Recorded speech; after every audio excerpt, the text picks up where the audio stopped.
জামাইটা ভালো ছেলে, ভদ্র, শান্ত, মেয়ের মুখে সবসময় প্রশংসা শুনি। কিন্তু জানি না কেন ওর নাম শুনলেই আমার বুকের ভেতর অদ্ভুত এক অস্থিরতা জেগে ওঠে। হয়তো বয়সের একঘেয়েমি, হয়তো নিঃসঙ্গতার কোনো পুরনো সুর যা আমি নিজের মধ্যেই লুকিয়ে রাখতে চাই। ওরা দুইজন এই শহরেই থাকে, সপ্তাহে একদিন আসে। মেয়েটা ব্যস্ত চাকরিতে, জামাইটা নাকি বেশ সিরিয়াস মানুষ। কিন্তু ও আসলে কিছু একটা অন্যরকম। চোখের দৃষ্টিতে, কথার ভেতরে এমন এক শান্ত আগ্রহ থাকে যা আমাকে কেমন যেন অস্বস্তি দেয়, আবার অজান্তে টানে। আমি এসব ভাবি না, ভেবে থাকার চেষ্টা করি, কিন্তু মানুষের মন তো চায় না, একবার যা মনে ঢোকে সেটা সহজে যায় না।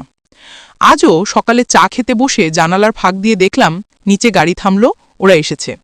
মেয়ের কণ্ঠ শুনে হাসলাম, কিন্তু মনে হচ্ছিল অন্য কিছু ঘটবে আজ। কেমন যেন বুক কাঁপছিল।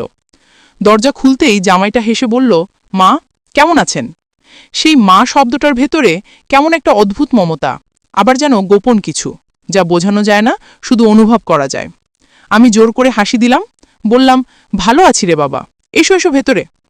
মেয়েটা ব্যাগ নামিয়ে রান্নাঘরে গেল। আমি সোফার পাশে দাঁড়িয়ে জামাইয়ের দিকে তাকিয়ে রইলাম। সে চোখ নামিয়ে চুপ করে দাঁড়ালো, তারপর ধীরে ধীরে বলল, আজ খুব ব্যস্ত ছিলাম, তারপর ভাবলাম একটু দেখা করি। আমি বললাম, তোমাদের দেখলে আমার মনটা ভালো হয়ে যায়।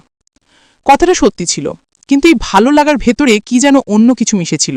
আমি নিজেও ঠিক ধরতে পারছিলাম না। মেয়েটা রান্নাঘর থেকে বলল, মা, চা দিব? আমি বললাম, না রে, আমি দিয়েছি। জামাইটা হাসল, বলল, আপনার চায়ের ঘ্রাণ দূর থেকে টের পাওয়া যায়। এই কথাটার ভেতর এমন একটা সহজ উষ্ণতা ছিল যে আমি চুপ হয়ে গেলাম। জানি না কেন মনে হচ্ছিল এই মুহূর্তে ঘরটা হঠাৎ ছোট হয়ে গেছে, বাতাস ভারী, আলো মালন।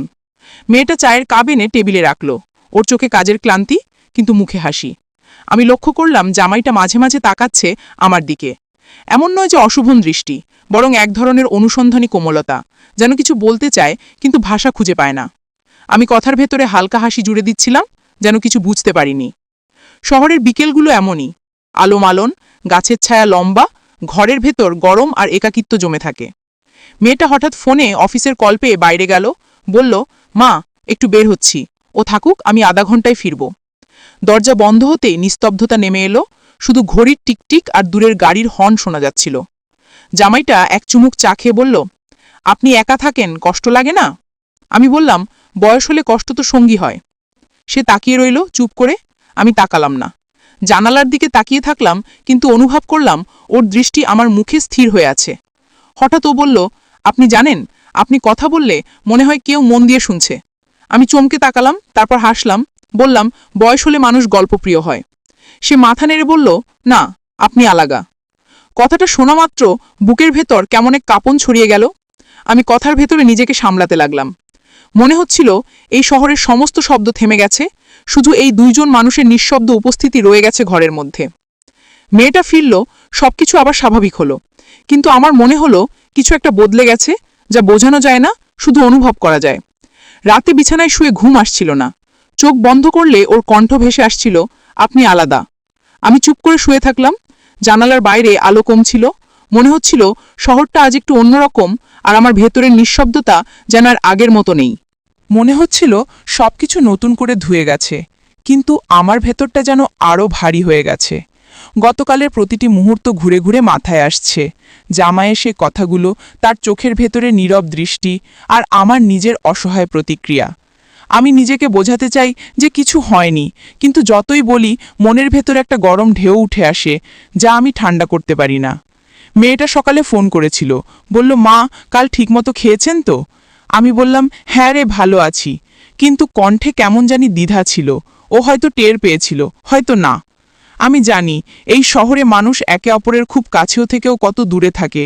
নিজের ভেতরের কথাগুলো কেউ কাউকে বলে না, মুখে হাসি রাখে, ভেতরে যুদ্ধ করে। আমি দুপুরে কাজ সেরে বারান্দায় দাঁড়ালাম। পাশের ফ্ল্যাটে মেয়েটা জামা শুকোচ্ছে, নিচে দোকানে স্কুলের বাচ্চারা হাসছে, কিন্তু আমার মনে শুধু সেই মুহূর্তের কথা, ওর চোখ, ওর ভদ্র আচরণ, আর আমার বুকের অনিচ্ছাকৃত কাঁপন। বয়স যে এমনভাবে কারো হৃদয়কে কাঁপাতে পারে, সেটা আমি কখনো ভাবিনি।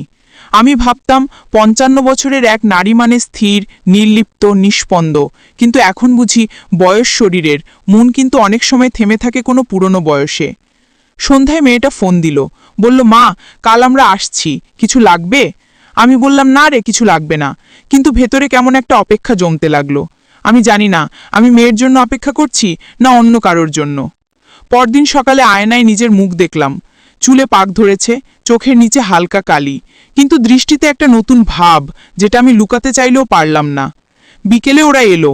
মেয়েটা ক্লান্ত, জামাইটা আগের মতোই শান্ত। আমি ভেতরে ভেতরে নার্ভাস, কিন্তু মুখে স্বাভাবিক হাসি রাখলাম। মেয়েটা রান্নাঘরে গেল।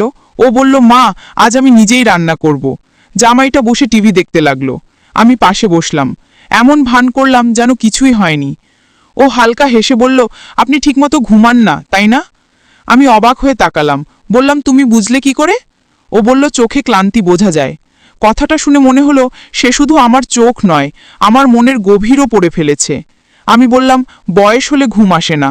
ও শান্ত স্বরে বলল, বয়স না, ভাবনা। আমি কিছু বললাম না, শুধু হাসলাম। মেয়েটা রান্নাঘর থেকে ডাক দিল। আমি উঠে গেলাম, কিন্তু ভেতরটা কাঁপছিল। রাতের খাওয়া দাওয়ার পর ওরা বের হওয়ার আগে বলল, মা, কাল আমি অফিস থেকে সরাসরি চলে আসব, একটু বসবো। আমি বললাম, আচ্ছা, এসো। কিন্তু কণ্ঠে লুকানো আনন্দটা আমি নিজেও শুনে ফেললাম। রাতে আবার ঘুম এলো না। ছাদের ওপর বৃষ্টি পড়ছিল। আমি জানালার পাশে বসেছিলাম। আলো নিভে গেছে, কিন্তু মনে হচ্ছিল প্রতিটি বৃষ্টির ফোঁটা ওর কণ্ঠের মতো শোনা যাচ্ছে, ধীরে, নরম, পরিচিত। পরদিন সন্ধ্যায় সত্যিই সে এলো, একা। মেয়েটা নাকি অফিসে আটকে গেছে। আমি দরজা খুলে চুপ করে দাঁড়ালাম। সে হেসে বলল, ভয় পাবেন না, কেবল একটু বসবো। আমি বললাম, আমি ভয় পাইনি, অথচ ভেতরে এমন কাঁপুনি ছিল যে হাতের কাপটা রাখতেই পারছিলাম না। ও বসে বলল, আজ সারাদিন মাথা কাজ করছিল না। মনে হচ্ছিল আপনাকে না দেখলে কেমন জানি অস্থির লাগবে। আমি চুপ করে রইলাম, মনে হচ্ছিল ঘরের দেওয়ালও যেন শুনছে। আমি বললাম, তুমি এমন কথা বলো না, আমি তোমার মায়ের সমান। ও হালকা হেসে বলল, তবু আপনি মানুষ, অনুভব তো থেমে থাকে না। এই একটা বাক্য আমার বুকের ভেতরে ঝড় তুলল, যেন এতদিনের নিঃশব্দতা ফেটে বেরিয়ে এলো। আমি উঠে জানালার পাশে দাঁড়ালাম। বাইরে আলো কমে আসছে, দূরের বিল্ডিংয়ের জানালায় লাইট জ্বলছে। শহরটা ব্যস্ত, কিন্তু আমার পৃথিবী তখন শুধু এই ছোট্ট ঘরটায় আটকে। সে উঠে এসে বলল, আপনি রাগ করেছেন? আমি মাথা নাড়লাম, বললাম, না, শুধু ভাবছি। ও বলল, কি ভাবছেন? আমি বললাম, জীবনের এমন কিছু ভাবনা থাকে যা বলা যায় না। সে চুপ করে দাঁড়ালো। আমি শুনতে পেলাম তার শ্বাসের শব্দ, খুব কাছে, খুব নরম, কিন্তু আমার বুকের ভেতরে ঝড়। আমি ধীরে বললাম, তুমি যাও, এখন দেরি হবে। সে কিছুক্ষণ তাকিয়ে থেকে মাথা নেড়ে বেরিয়ে গেল। দরজা বন্ধ হতেই মনে হলো বাতাস থেমে গেছে। ঘরে গন্ধ রয়ে গেছে চায়ের আর এক অচেনা অস্থিরতার। আমি টেবিলের পাশে দাঁড়িয়ে ভাবছিলাম, এভাবে একটা মানুষ জীবনের এই বয়সে এসে কেমন করে এরকম ভুল অনুভূতির মধ্যে পড়ে? এটা কি পাপ, নাকি নিঃসঙ্গতার এক নির্মম প্রতিক্রিয়া? রাতে ছাদে গিয়ে দাঁড়ালাম। দূরের আলোয় শহর ঝলমল করছে। মনে হচ্ছিল পুরো পৃথিবী শান্ত, অথচ আমার ভেতর শুধু অশান্তি। আমি বুঝতে পারছি না আমি কি চাই, আমি কি হারাচ্ছি। শুধু মনে হচ্ছে আমি আর আগের মতো মানুষটা নেই। দুপুরে রান্না করছিলাম, তখন হঠাৎ কলিং বেল বেজে উঠল। চমকে গেলাম। দরজা খুলতেই দেখলাম ও, হাতে ফুল। হাসি মুখে বলল, আপনি বলেছিলেন বেল পেলে একদিন আসবেন, তাই এলাম। আমি বললাম, তুমি এমন করে বারবার এলে মানুষ কথা বলবে। ও হেসে বলল, মানুষ তো সবসময় কিছু না কিছু বলবেই, তাই না? কথাটা শুনে আমি আর কিছু বললাম না, শুধু ভেতরে নিয়ে এলাম, বসতে বললাম। ঘরটা আজ কেমন জানি অন্যরকম লাগছিল। আলো একটু কম, কিন্তু বাতাসে যেন কোনো গোপন সুর ভেসে বেড়াচ্ছিল। ও ফুলগুলো টেবিলে রাখল, বলল, ভাবলাম আপনি ফুল পছন্দ করেন, তাই। আমি চুপ করে রইলাম। মনে হচ্ছিল প্রতিটি শব্দ আমার মনের দেয়ালে ধাক্কা দিচ্ছে। বললাম, এমন কিছু আনতে হয় না। সে ধীরে বলল, সবসময় কিছু না কিছু দিতে ইচ্ছে করে। আমি মুখ ঘুরিয়ে জানালার দিকে তাকালাম। বাইরে হালকা বৃষ্টি পড়ছে, ছাদের কিনারায় পায়রারা ভিজছে। হঠাৎ মনে হলো আমি একা নই। আমার জীবনে কেউ আছে যে আমার নিঃশব্দ দিনগুলোর কথা ভাবছে, আমার একাকিত্বের মানে বুঝছে। আমি জানি এই ভাবনা ঠিক না, কিন্তু মানুষ কখনো কখনো যুক্তির চেয়ে অনুভূতিতে বাঁচে। বিকেল মামল, আলো নিভে এলো। সে বলল, আপনি ক্লান্ত, বিশ্রাম নিন, আমি যাচ্ছি। আমি বললাম, থাক, কিছুক্ষণ বসো। আমি নিজেও অবাক হয়ে গেলাম নিজের কণ্ঠ শুনে। এত বছর পর এমনভাবে কাউকে থামাতে চাওয়া মনে হয়নি। সে আবার বসল, বলল, আপনার সঙ্গে কথা বললে সময় চলে যায় অজান্তে। আমি বললাম, তুমি জানো না, এমন কথা বললে মানুষ ভাবতে শুরু করে। সে হেসে বলল, আমি চাই আপনি ভাবুন। আমি আর কিছু বললাম না। বাইরে বৃষ্টি তখন বেড়ে গেছে। ঘরের ভেতর আলো কম, শুধু চায়ের ঘ্রাণ ভাসছে। আমি কাপটা টেবিলে রাখলাম, বললাম, তুমি বুঝতে পারছো না এই সম্পর্কটা বিপজ্জনক। সে ধীরে বলল, আমি কোনো সম্পর্ক চাই না, আমি শুধু চাই আপনি হাসুন। কথাটা সরলতা আমার বুকের ভেতর ছুরির মতো বিঁধল, কারণ জানতাম আমি হাসলে সেটা কেবল তার কারণেই হবে। সময় কেটে গেল, ও চলে গেল, কিন্তু ঘরে তার উপস্থিতি থেকে গেল, চায়ের কাপ, ফুলের গন্ধ আর সেই চোখ দুটো। রাতে ঘুমোতে গিয়ে মনে হচ্ছিল আমি নিজের মধ্যেই হারিয়ে যাচ্ছি, এমন এক পথে যেখান থেকে ফেরার রাস্তা নেই। কয়েকদিন পর মেয়েটা এলো, বলল, মা, তুমি একটু দুর্বল দেখাচ্ছ, কিছু হয়েছে? আমি হেসে বললাম, না রে, কিছু না, ঘুম হয় না শুধু। মেয়েটা বলল, তুমি একা থাকো তাই হয়, আমি ভাবছি তোমাকে আমাদের সঙ্গে নিয়ে যাব। আমি সঙ্গে সঙ্গে বললাম, না, আমি থাকবো এখানেই। মেয়েটা অবাক হয়ে তাকালো, তারপর বলল, যেমন ইচ্ছে। আমি জানি ওর মনে প্রশ্ন জেগেছে, কিন্তু আমি কিছু বলতে পারলাম না। রাতে মেয়েটা আর জামাইটা পাশাপাশি বসে টিভি দেখছিল। আমি দূর থেকে তাদের দেখছিলাম, কেমন সুন্দর, শান্ত, নিঃশব্দ এক পরিবার। হঠাৎ ওর চোখ আমার চোখে এসে পড়ল। এক মুহূর্তে যেন সময় থেমে গেল। সেই একই দৃষ্টি, শান্ত, গভীর, কিন্তু ভিতরে অসংখ্য না বলা শব্দ জমে আছে। আমি মুখ ঘুরিয়ে নিলাম, বুকের ভেতর অদ্ভুত ব্যথা হচ্ছিল। আমি বুঝতে পারছিলাম না এটা অপরাধ বোধ না আকাঙ্ক্ষা। ওরা চলে গেল, ঘর ফাঁকা হয়ে গেল। আমি বারান্দায় গিয়ে দাঁড়ালাম। বাতাসে এখনও ওর পারফিউমের গন্ধ, এমন এক গন্ধ যা আমার নিঃশ্বাসে মিশে গেছে। ভাবছিলাম এই বয়সে এসে আমি কি হারাতে বসেছি, নাকি এটাই আমার জীবনের এমন এক অনুভব যেটা হতেই হতো। শহরের বাতিগুলো এক এক করে জ্বলছে, নিচে গাড়ির লাইট ঝলমল করছে, কিন্তু আমার চোখে জল ভরে উঠছে। আমি জানি না কেন, শুধু মনে হচ্ছিল কেউ আমার খুব কাছাকাছি এসে দাঁড়িয়েছে, আর আমি ভয় পাচ্ছি নিজেকেই। আমি কাজ করি, বই পড়ি, টিভি চালাই, কিন্তু প্রতিটি কাজের মাঝখানে একটা অদৃশ্য চিন্তা ঘুরে ফিরে আসে, ওর মুখ, ওর কণ্ঠ, সেই নির্লিপ্ত হাসি। কখনো কখনো নিজেকেই প্রশ্ন করি, এটা কি ভুল, নাকি এটা শুধু মানসিক দুর্বলতা, বয়সের ক্লান্ত শরীরে একটু উষ্ণতার খোঁজ? আমি জানি না। মেয়েটা এখন অনেক ব্যস্ত, অফিসের কাজ, মিটিং, বাইরে ঘোরাঘুরি। আমি ফোন করলে বলে, মা, পরে কথা বলি, এখন খুব কাজ। আমি রাগ করি না, শুধু মনে মনে ভাবি কেউ একসময় এমনই ছিল, যার ব্যস্ততার ভেতরেও আমার জন্য সময় থাকত। এখন সেই সময়টা অন্য কারো জন্য, আর আমি শুধু ছায়া হয়ে গেছি। একদিন দুপুরে হঠাৎ দরজায় বেল বাজল। আমি বুঝেই গিয়েছিলাম কে এসেছে। খুলে দেখি সে দাঁড়িয়ে, হাতে একটা ছোট ব্যাগ। বলল, আপনার জন্য কিছু এনেছি। আমি হেসে বললাম, তুমি কিছু আনবে না বলেছিলাম না? সে বলল, এই একটাই জিনিস আনতে ইচ্ছে করল। ব্যাগ খুলে বের করল একটা শাড়ি, গাঢ় নীল, খুব সাধারণ, অথচ চোখে পড়ে এমন। আমি এক মুহূর্ত তাকিয়ে থাকলাম, তারপর বললাম, এই রংটা আমার পছন্দ। সে বলল, আমি জানতাম। কথাটার মধ্যে এমন আত্মবিশ্বাস, এমন নিশ্চয়তা ছিল যে আমি আর কিছু বলতে পারলাম না, শুধু শাড়িটা হাতে নিয়ে চুপ করে বসে রইলাম। বিকেলে আয়নার সামনে দাঁড়িয়ে শাড়িটা গায়ে দিলাম। মনে হচ্ছিল সময় পিছিয়ে গেছে, যেন আমি আবার 40-এ ফিরে গেছি। চুলে হালকা খোপা, চোখে কৌতূহল, আর মুখে এমন এক উজ্জ্বলতা যেটা অনেক বছর দেখিনি। হঠাৎ মনে হলো আয়নায় আমি একা নই, কেউ আমার পাশে দাঁড়িয়ে আছে। আমি পেছনে তাকালাম, সত্যিই সে দাঁড়িয়েছিল, দরজার পাশে, নিঃশব্দে, শুধু চোখে এক অদ্ভুত কোমলতা। আমি কিছু বললাম না, শুধু শাড়িটা নামিয়ে ফেললাম। বললাম, এভাবে আসা ঠিক না। সে ধীরে বলল, আমি কিছু করিনি, শুধু দেখতে চেয়েছিলাম আপনি হাসছেন কিনা। আমি চুপ করে রইলাম। মনে হচ্ছিল কথাগুলো আমার বুকের ভেতর জমে থাকা কষ্টের মধ্যে নরমভাবে ঢুকে যাচ্ছে। সে কিছুক্ষণ পরে চলে গেল, কিন্তু ঘরে এমন একটা গন্ধ রেখে গেল যা অনেক রাত পর্যন্ত থেকেছিল। রাতে বিছানায় শুয়ে চোখ বন্ধ করতেই মনে হলো সেই গাঢ় নীল রং চোখের সামনে ভাসছে, যেন একটা সমুদ্র যেটাই আমি ডুবে যাচ্ছি ধীরে ধীরে, অথচ তল নেই। পরের দিন সকালে মেয়েটা ফোনে বলল, মা, কাল অফিস থেকে ও আসবে, তুমি থাকো ঘরে, তোমার খুব দেখতে চায়। আমি হাসলাম, বললাম, ওর তো এখন অনেক কাজ, আসবে কেন? মেয়েটা বলল, বলছিল আপনার সঙ্গে গল্প করবে। আমি কিছু বললাম না, শুধু মনে মনে ভাবলাম এই শহরের কোলাহলের ভেতরেও দুজন মানুষের মাঝে কিভাবে এমন নিঃশব্দ বোঝাপড়া তৈরি হয় যেখানে কথার প্রয়োজন হয় না। সন্ধ্যায় সে এলো, আমি বসেছিলাম বারান্দায়, আকাশে হালকা আলো, গাছের ছায়া লম্বা। সে এসে বলল, আজ অফিস থেকে সরাসরি চলে এলাম, খুব ক্লান্ত লাগছিল। আমি বললাম, চা দেব? সে বলল, আপনি থাকলেই বিশ্রাম লাগে।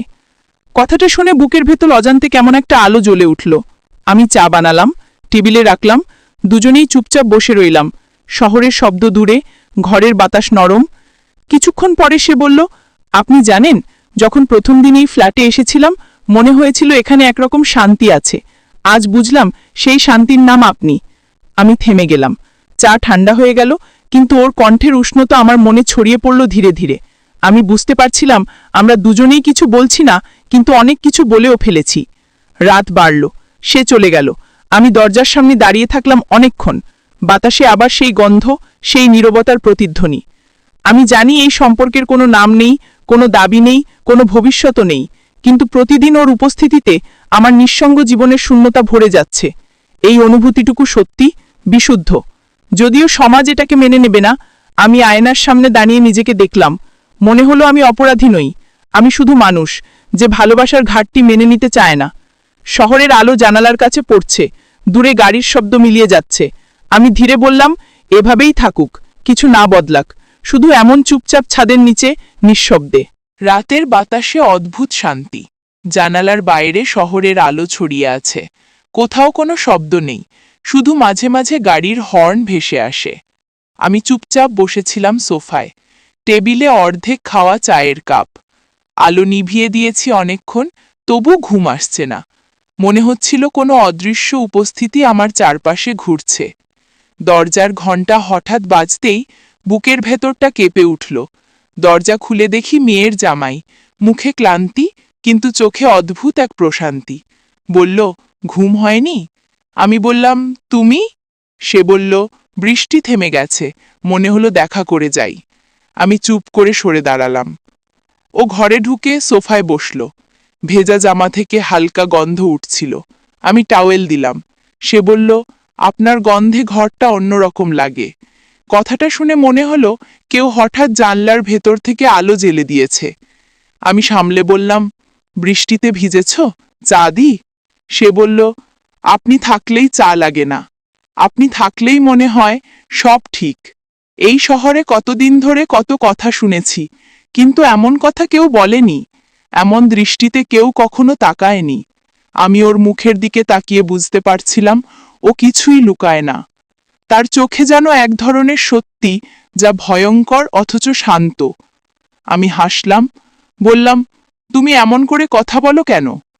সে উত্তর দিল না, শুধু আমার দিকে তাকিয়ে বলল, আপনি জানেন, আপনি হাসলে মনে হয় শহরের শব্দ থেমে যায়। আমার গলায় শব্দ আটকে গেল। জানি না কি বলবো। মনে হচ্ছিল এই মুহূর্তটা যেন অন্য কোনো সময়ের, অন্য কোনো জীবনের, যেখানে ভুল সঠিক বলে কিছু নেই, আছে শুধু নিঃশব্দ অনুভব। সে একটু এগিয়ে এসে বলল, আপনি একা থাকেন কেন?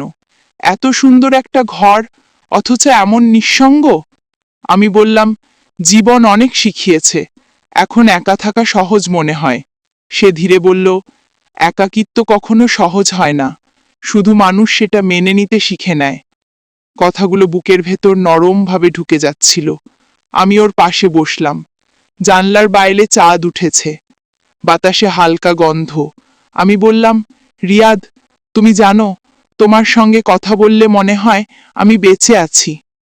সে আমার দিকে তাকিয়ে বলল, আপনি বেঁচে আছেন বলেই আমি বাঁচতে পারি। দুজনেই চুপ, শুধু ঘড়ির টিকটিক শব্দ। আমি মনে মনে ভাবছিলাম, হয়তো এইটুকুই যথেষ্ট। কোনো দাবি নেই, কোনো স্বীকৃতি নেই, শুধু উপস্থিতি, ওর গলার স্বর, ওর চোখের শান্তি।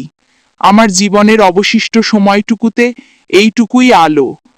সে উঠে দাঁড়ালো, বলল, চললাম, কাল আবার আসবো। আমি বললাম, রাত অনেক হয়েছে, সাবধানে যেও। সে হেসে বলল, আপনি চিন্তা করবেন না, আপনি ভাবলেই আমার পথ আলোকিত হয়। দরজা বন্ধ করার পর আমি অনেকক্ষণ দাঁড়িয়েছিলাম।